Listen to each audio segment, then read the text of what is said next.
विष्णुसहस्रनामस्तोत्रम् अथ ध्यानम्।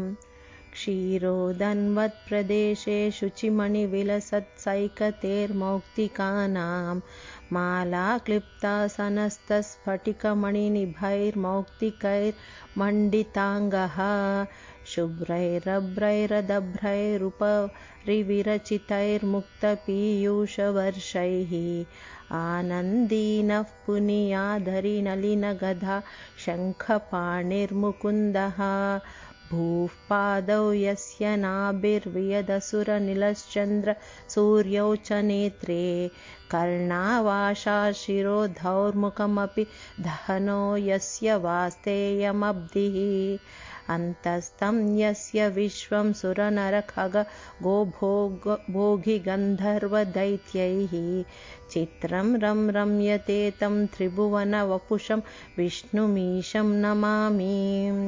ॐ शान्ताकारं भुजगशयनं पद्मनाभं सुरेशं विश्वाधारं गगनसदृशं मेघवर्णं शुभांगं लक्ष्मीकान्तं कमलनयनं योगिहृद्यानगम्यं वन्दे विष्णुं भवभयहरं सर्वलोकैकनाथं मेघश्यामं पीतकौशेयवासं श्रीवत्साङ्गं कौस्तुभोद्भासिताङ्गं पुण्योपेतं पुण्डरीकायताक्षं विष्णुं वन्दे सर्वलोकैकनाथम्।